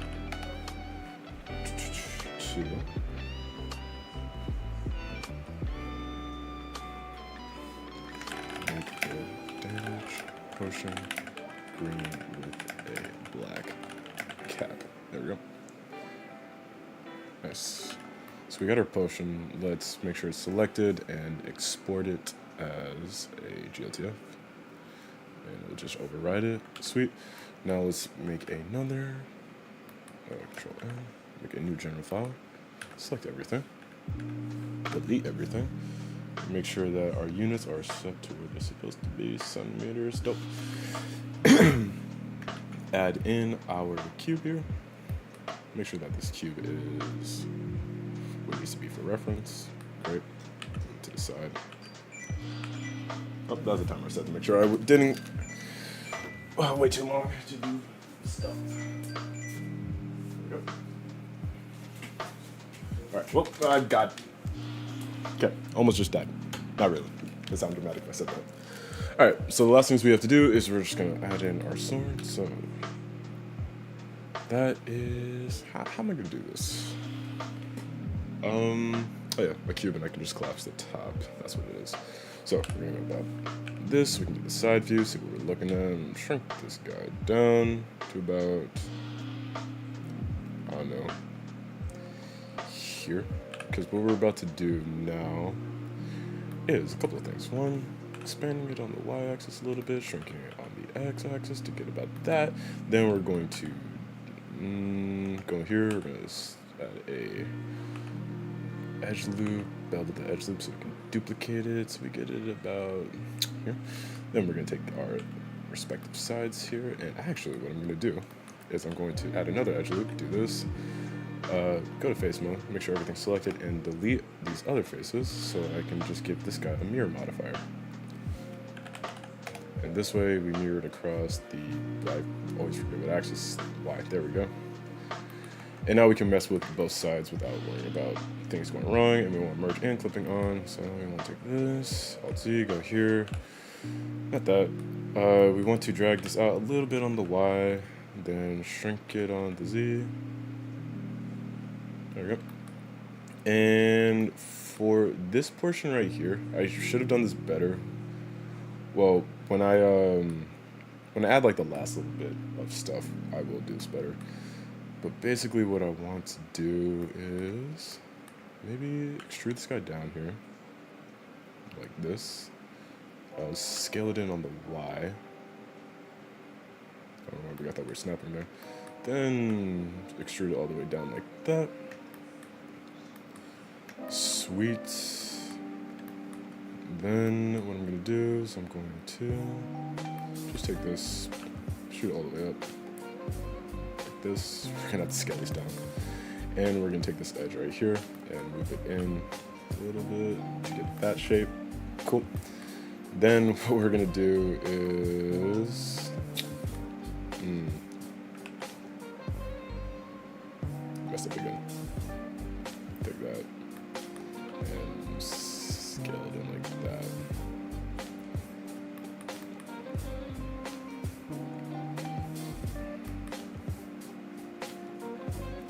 Everything except for the Z. Rad. Then let's take these edges here. Merge that center. Nope. Okay. Once we apply the modifier, it'll be fine. For now, this looks pretty good. Hey, thank you. We're just going to be modeling a couple things, and we're going to end the stream there, because I do have some stuff I have to do today.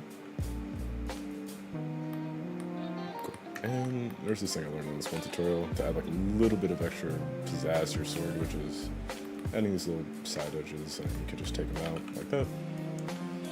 Or actually, what you're supposed to do is, well, that's fine. That's fine. Control B that. And, Control B, and so we got about a triple. And same thing for you. Control B. There we go. Then we take the edges here, like that. And we just drag them out like that. It gives us that kind of like weird effect right there. Then we take the sides here. And we just scale them out on the X. It kind of gives that shape right there. And then we take this right here, scale it on the Y to give us that. And then maybe about the same thing up here. Give us a better shape like so.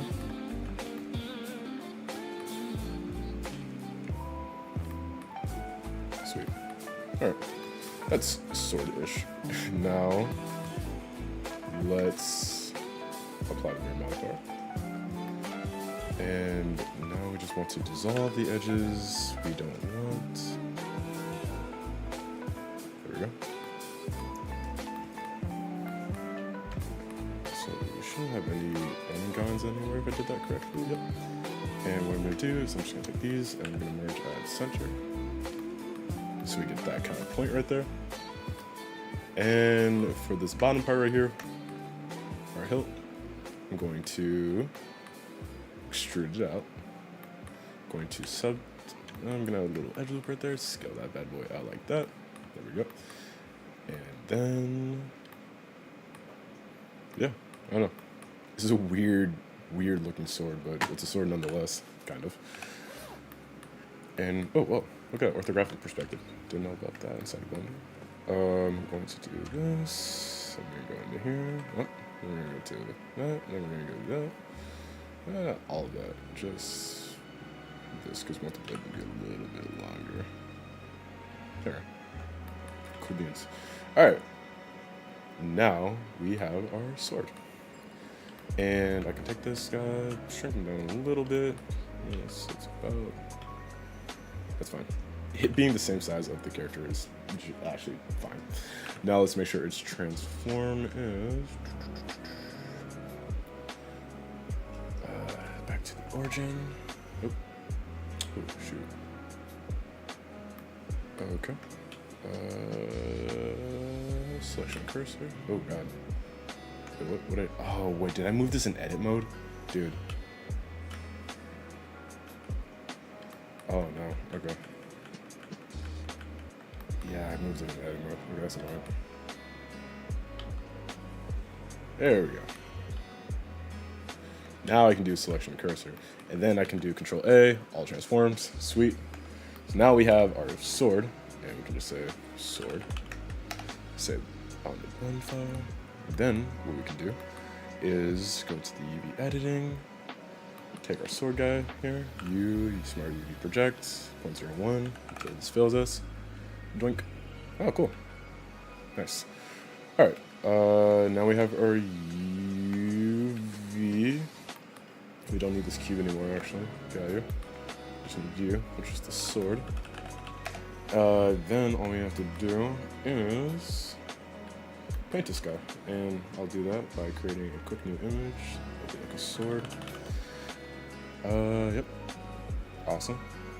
And now all we have to do is go to our material, assign a new material called sword. And then we'll make it a print view. This is fine. Then we'll make it an image texture, making sure that sword is our image. Nice. Go over to the texture painting mode. Make sure we can see everything we got going on here. And all we're going to do is just select the different parts of the mesh we need, like we did last time. So I'm going to select the blade part, go in here, and we're going to make this just like one normal sword color. So that's kind of like silverish, like that. And it's going to freak out because whenever you switch tools, for some reason, it just clears whatever color you set. That's annoying. Cool. Do that. For the hilt, I'm thinking, okay, this part will just be like, I don't know, some kind of like brown, maybe. So that's about here. Color that. Go back here. This part will be, oh, actually no, this part should have been that brown color. This part though should be kind of like a gold color. Wherever I can find that. Brighten the palette a little bit more so I can see what I'm looking at. Perfect. There we go. And let's see what we got here.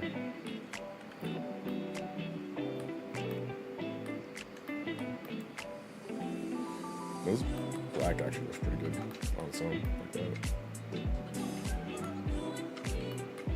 Maybe I'll make this like the black too.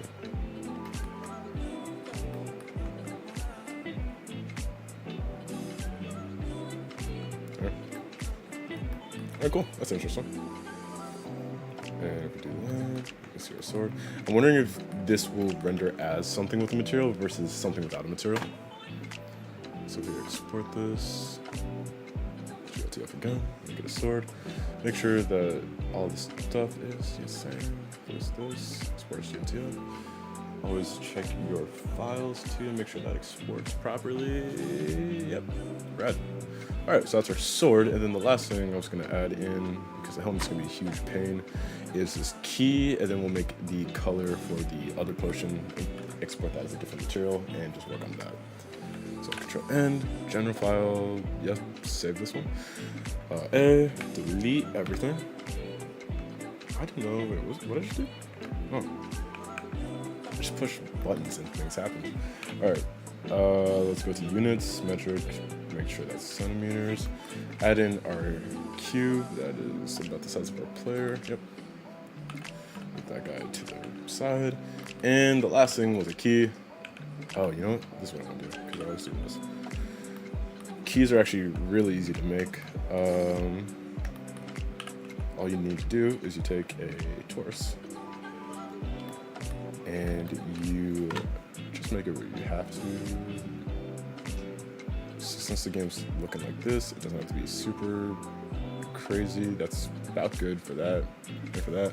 And we'll just drink and apply the modifiers if necessary. And for rotation, we need to rotate it on the Y90 so it's upwards, and I just flip my mouse across my desk. Sweet. All right, now all we have to do is take our key here, make sure that crap, all right. Didn't do that quite right there. So major segments on there? No, not that, that's fine.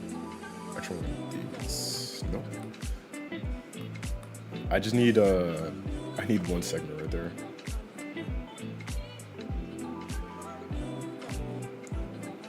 It's not gonna make, oh yeah, because it's gotta make a torsion. All right, this is fine. Go, nope. Okay, we are going to get this done, I promise. There we go. There we go. Last one. Torus added in. Make sure we got our segments. 9 is fine. Major radius and minor radius. Let's customize that right now because this is something we can't really mess around with later. That's fine. All right. Next thing to do is just rotate it again on, well, this time the x-axis by 90 degrees. I said x and I did it on y anyway. All right. 0, 90 on the x. Cool. Nice. And that's fine. Maybe just a little bit of rotation on the z. Or on the y, actually. By like a little bit. Not that. I can't read either. That's great. Cool. Nice. And let's also do this. We're going to, on our torus here, or actually, no. What I'm going to do is I'm going to add a cylinder now. Make sure that we don't have that many sections, because for this one in particular, we really don't need that many. So, yeah, let's go. 9 seems to be a good number for us today.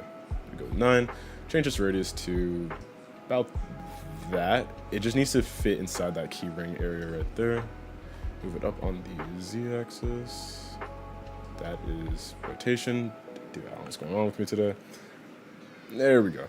And just adjust the radius until it fits in there as closely as possible without major clipping. Yep, cool. Yes, it's scuffed.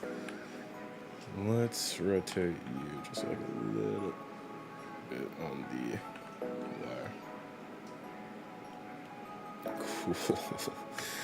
All right, and we'll take this and take its face, move it up. Then all we have to do is just create 2 edge loops. Or really, for this, all you have to do is randomly create edge loops. So there, one here, one there. Cool. Then take some of the key bits and extrude them out. And maybe like, yeah, that's fine. And maybe we'll take this here and shrink that down. Give it like some weird key effect. This doesn't look great, I'm not gonna lie to y'all. But it gets the job done, and that's what matters the most. So to actually be a responsible 3D modeler, what I'm gonna do is add an edge loop around the area where this is completely hidden by the key. Go here and what's it, Alt H? Control H? Nope. Shift H. There we go. All I'm gonna do is just delete the faces that aren't shown, because these do matter. There we go. And take the torus back up. Sweet. We have our very, very badly designed key. Now what I'm going to do is just going to Control J to turn it into one big mesh. And then I'm going to take the whole thing. Not all of it. I'm just going to take a U. And I'm going to shrink it down to about that size. There we go. And oh yeah, I forgot the other fun part of the pickup system. I need to make it so each collider is the same size as the item, which is not great. Selection of cursor, Control A, just want to apply all transforms to this guy here. Delete our player ref because we don't need that anymore. Save this as key. There we go. And then we're going to do the same thing we did last time. Go to your UV editor, hold, press A to get everything. Smart UV project, 0.01 for our island margin. Make our UVs extra packed. Nice. And then we will create a brand new texture called key. Actually, I don't need to, well, it's good to do this anyway. So I technically didn't need to do this, but texture paint, we have our thing, new material on this guy here. Let's create a brand new one, call this one key. And just make it an image texture. And do that, and then have it be key color. Well, key color is, I don't like that at all. A little more orange. Perfect. All right, we got our key now. Now let's export this guy as an FBX. Not an FBX, export it as a GLTF. It's selected, that's good. Oh, gotta rename it too. That's super important. There we go. So making sure that is selected, going to our export here, export as not FBX again. So in the kind of Unity Unreal mod, so I'm gonna do that, GLTF. Make sure animations are included, selected objects are included. Export it, check out our file explorer. See what we got. Awesome. Now finally, we can take all the meshes that we've just made and put them into the game. So this needs to be sorted out eventually, and I'm gonna do that as soon as I just import these guys here. I don't know if multi-importing works well, but a couple things I'm gonna have to do. One is clear some resources first, so that's the potion, before this breaks and it doesn't know what it's looking for anymore. Then we're gonna delete this old stuff here. Yep. Cool. And then we're gonna have a new folder for materials. Where did I do that? Where did that go? That's here now. Okay, that needs to be inside the meshes folder. There we go. So that's meshes, that's materials. Put that into there. Go back up a level here. Call this one like art, just the straight up art folder now. So we have the materials now. Let's get into the art folder. We got another one for meshes, and then we have another one for imports. This one, this import folder is going to hold everything that we've made. So the potion bottle that we've made earlier, put that into here. There we go. The sword, put that into here. And that doesn't like existing. That's good. Do I have to re-import you? Oh, all right, cool. And finally, the key. There we go. Now what we can do is we can take all of the other junk right here, move it to their appropriate folder. So all these are materials, so let's go into the material folder here. There we go. We go to our mesh, we go to our imports folder here. We'll take our key GLB. It doesn't know where it came from. Okay. That was a mistake, good to know. Can I Control Z that? Nope, okay. All right, let's go back to our materials, put all this stuff, I guess, back or no. Yeah, I guess put this all back in. We're gonna figure this out before we end this here. Overwrite.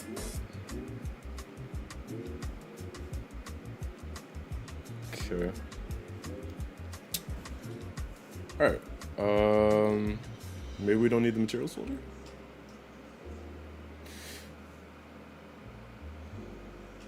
So can I just, take set mesh save path.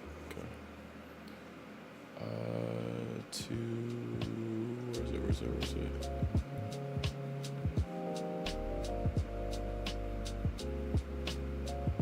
Okay. So we go to meshes. That's here now, and it knows what it is. Cool. So maybe that's how I have to do it, where I just know where materials are and I just know where meshes are, and then here this import folder holds everything. Any massive nasty of folder. Let's go to our potion bottle GLB, actions, set mesh save, same one before. Let's go up here to meshes, select current folder, yep, and re-import. And then finally for sword, same thing. Meshes. Okay. All right. So now we have all these. Sweet. All right. So now if I go to our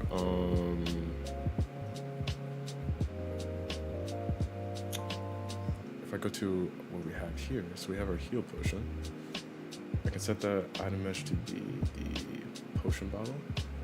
For our quest item, the dungeon key, I can set that to be the key, and then for our weapon,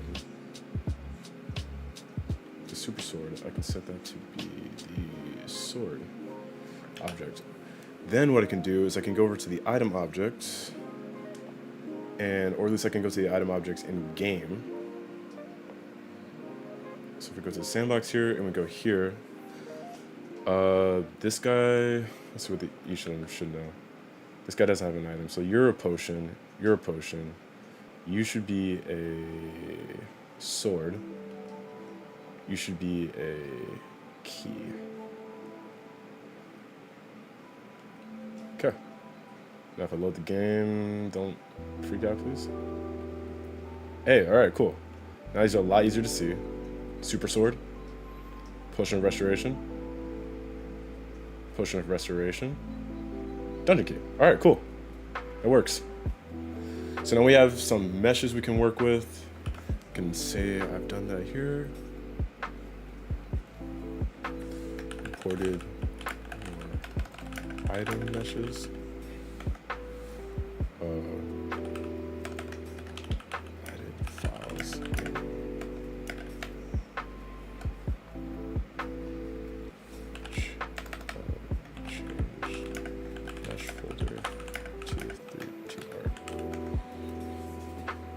Added more item meshes and moved